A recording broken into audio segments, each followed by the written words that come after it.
Hello à tous, aujourd'hui on se retrouve dans une petite vidéo réception déballage de colis.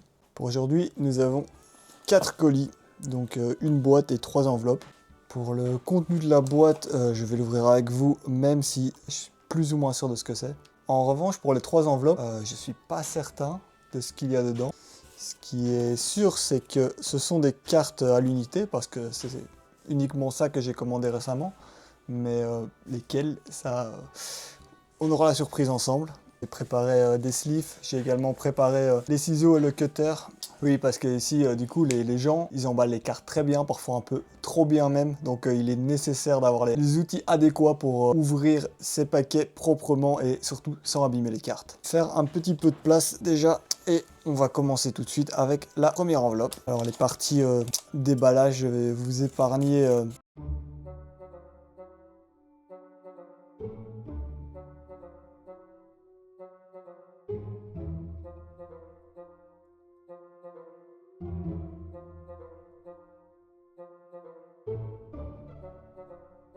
Many unbearable moments later. Alors, qu'est-ce que nous avons ici? Alors, ici, normalement, je vais garder la surprise de la carte au verso.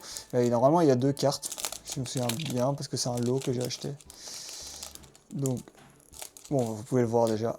Le Magikarp d'Ondine. Ah, donc les 2 cartes sont dans la même sleeve. Donc, j'ai déjà préparé des sleeves individuels. Donc, il y a le Magikarp d'Ondine qui va déjà aller dans sa sleeve. Et en deuxième lieu, il y aura le Léviator d'Ondine. Très belle carte. Je vais en profiter qu'elle est en dehors de la sleeve pour vous proposer un plan un peu rapproché. La carte est vraiment magnifique.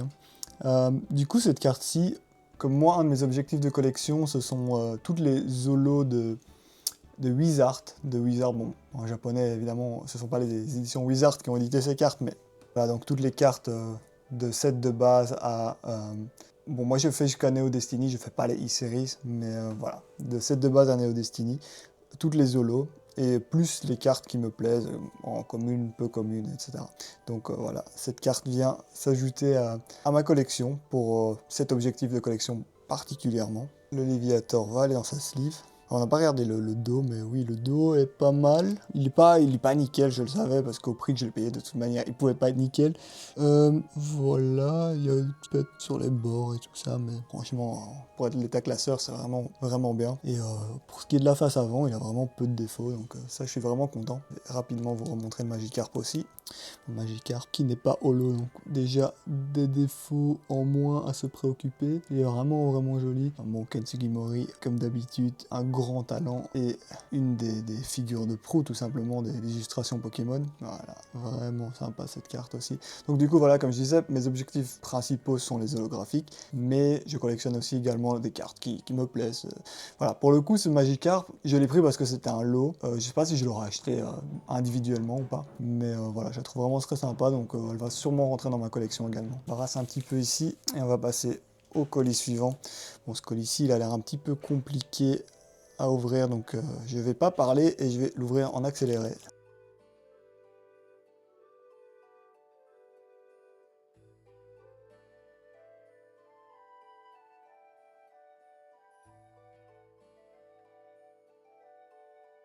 Voilà, bon, déjà un petit spoil, mais de nouveau il y a plusieurs cartes, donc on va se spoiler la première, qui est du coup également une carte de Gyms. Il va s'agir un sécateur de roquettes. Voilà, vraiment une carte très jolie. Franchement, parmi les holos de Wizard, je pense dans le top 5 de mes cartes préférées, clairement. D'ailleurs, pour être très franc avec vous, c'est pas le premier exemplaire que j'ai, je pense que je l'ai déjà en double, en triple, mais voilà, cette carte est tellement belle que honnêtement, quand je vois une offre intéressante dessus, voilà, je peux pas vraiment résister et je la prends toujours, quasiment. Bon, par contre, comme vous avez pu le voir dans le déballage, la carte n'avait pas de sleeve du tout, elle était dans cette petite pochette plastique avec un code de référence, je pense que c'est pour le vendeur, mais du coup elle n'avait pas de sleeve. Bon, elle était quand même bien protégée, je pense pas qu'elle ait subi de dégâts dans l'envoi ou autre, mais du coup voilà la face avant, vraiment, j'ai déjà mis sur le sleeve sans montrer. Donc la face avant est vraiment impeccable. La face arrière a des petits points blancs, voilà, par ici, par ici. Je pense pas qu'elle est en meilleur état que celle que j'ai déjà dans ma collection, donc voilà, ce sera pas celle qui ira dans mon classeur, mais peut-être à la vente ou à l'échange dans le futur. Alors on va directement passer à la deuxième carte. Donc il s'agissait d'un lot, donc vous allez directement comprendre pourquoi. Ne pas spoil.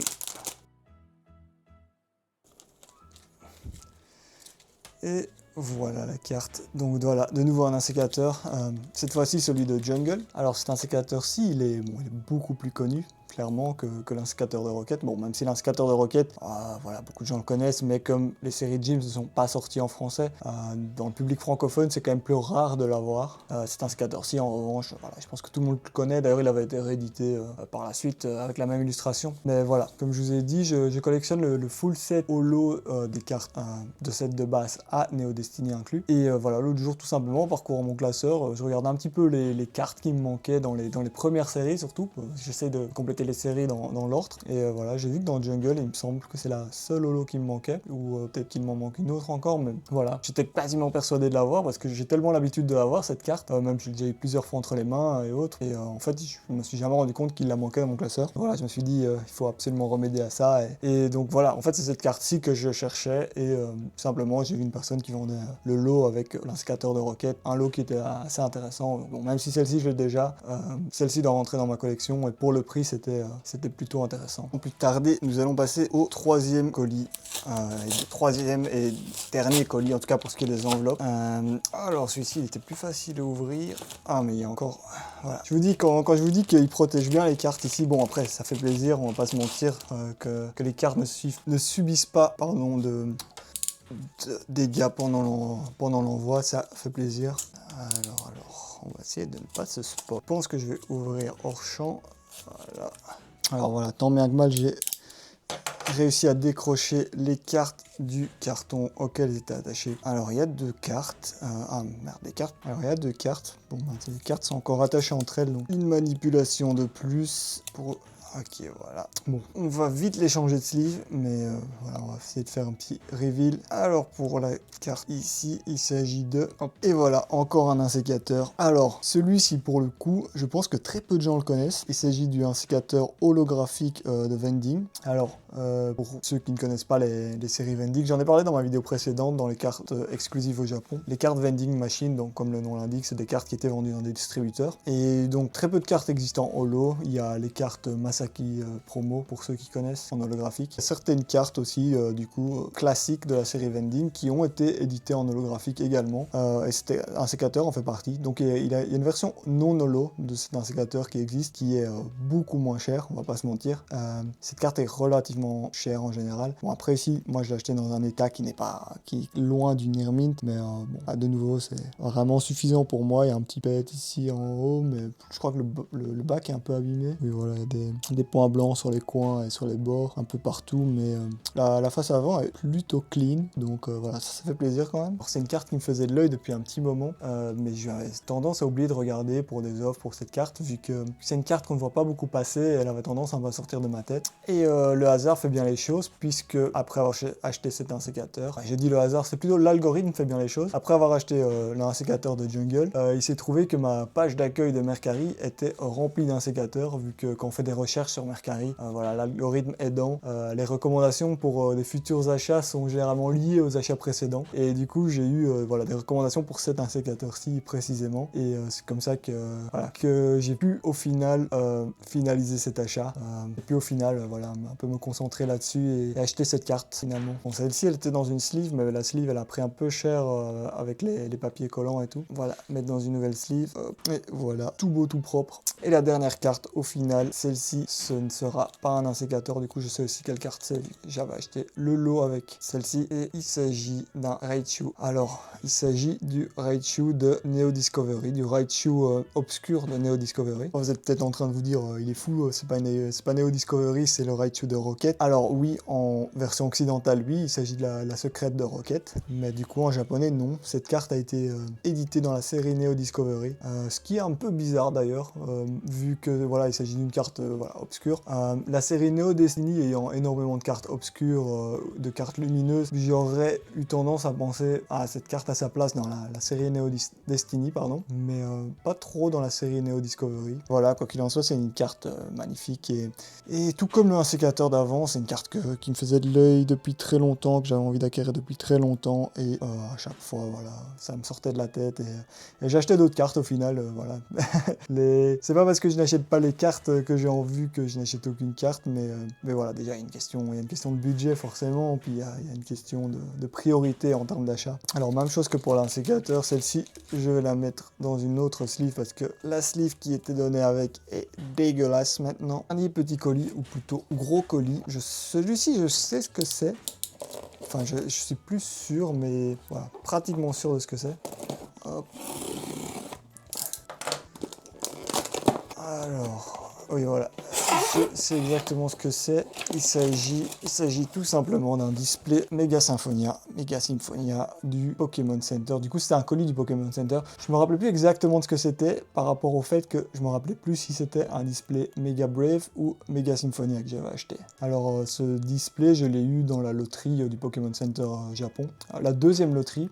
En fait, j'avais participé à la première loterie, donc quand la série est sortie, et je n'avais rien eu. J'avais perdu, j'avais perdu à la loterie. J'avais participé pour les displays Mega Brave, Mega Symphonia, pour les boîtes, je sais plus les noms, mais voilà, les Premium Box, Mega Symphonia et Mega Brave. J'avais rien gagné. Et récemment, il y a de cela 2-3 semaines, peut-être un peu plus, ils ont réouvert une loterie pour les displays uniquement cette fois-ci. Et de nouveau, je participais pour les deux séries. Et voilà, j'ai gagné celle-ci et perdu l'autre. Et voilà, c'est pour ça que je me rappelais plus en fait de laquelle j'avais gagné, de laquelle j'avais perdu. Mais donc voilà, c'est bien Mega Symphonia. Alors donc c'est le premier display que j'ai entre les mains. Mais j'ai quand même ouvert pas mal de paquets. J'ai ouvert une trentaine de paquets en tout, peut-être 15 de Mega Symphonia, 15 de Mega Brave. Et donc c'était des paquets que j'avais achetés en loose au combini. Donc pas dans un seul combini, j'avais fait plusieurs combini séparément dans Tokyo. Et du coup cette série m'avait porté bonheur puisque j'avais tiré la SAR de Lily. Voilà. Dans seulement 15 boosters de la série, j'avais tiré la SAR de Lily qui, bon, actuellement au Japon est la carte qui cote le plus, je pense même devant les Gold. Je suis pas sûr de ce que je dis là, mais je pense qu'elle cote plus que les Gold. Après, pour le coup, cette série, il n'y a pas tellement de cartes qui cotent vraiment cher. Il me semble que même les SAR de Gardevoir, la SAR de Gardevoir pour le moment est trouvable aux alentours de 15 000, 16 000 yens, ce qui représente un peu moins de 100 €, ce qui est voilà, relativement raisonnable pour un top hit d'une série. Alors, on va ranger ça sur le côté. On va faire un petit récap des cartes. Donc voilà, il y a le Raichu Obscure Neo Discovery, le 1 holo de Vending Machine, le 1 holo de Jungle, le 1 holo de Rocket de la série Gym et le Magikarp et le Léviator d'Ondine des séries Gym également. Alors, je vais mettre ces cartes dans mon classeur avec vous. Bon, mon classeur a une organisation très désastreuse, pour être honnête. J'avais commencé la collection, voilà, je savais pas trop comment j'allais collectionner, quelles cartes je voulais collectionner. Donc du coup, j'avais commencé une certaine organisation qui était, voilà, comme vous pouvez le voir, les holographiques, toutes mises ensemble.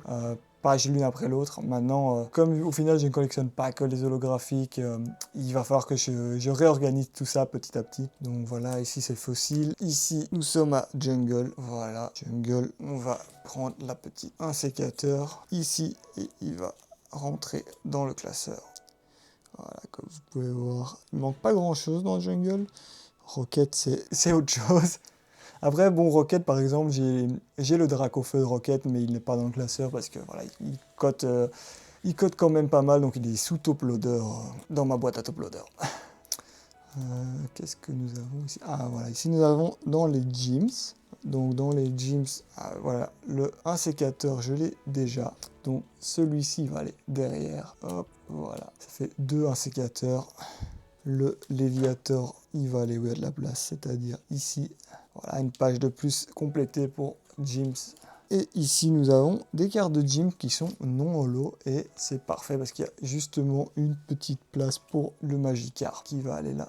Voilà, voilà. Ah, voilà, nous avons un Neo Discovery. Et donc, dans Neo Discovery, de ce que nous avons reçu aujourd'hui, il y a le Raichu Obscure qui va aller ici. Parfait. En dernier lieu, il y a le 1 sécateur. Bon voilà, le 1 sécateur, je vais le mettre dans la page vending machine, même si voilà, je préférerais le mettre dans une autre page parce que voilà, je trouve que c'est une carte qui a quand même un certain prix, une certaine valeur, et je trouve qu'elle n'est pas forcément mise en valeur avec la page vending machine qui est un peu tristounette, hein, comme vous voyez. Elle n'est pas trop remplie. En plus, j'ai aucune autre carte holographique de vending machine. Donc voilà, il y a une place pour l'insécateur, donc il va aller là pour le moment, mais c'est temporaire. Alors, on termine cette vidéo avec cette double page d'Holo Gyms en fond, et je vous remercie vraiment d'être resté jusque maintenant. Si vous avez aimé cette vidéo, n'hésitez pas à me le faire savoir en likant ou en commentant, ça fait toujours extrêmement plaisir. Et voilà, donc si vous avez apprécié le contenu, j'espère vous revoir également dans une prochaine vidéo. Pour le moment, on suit le rythme d'une vidéo par semaine, j'espère que ça pourra continuer. À très bientôt, bye!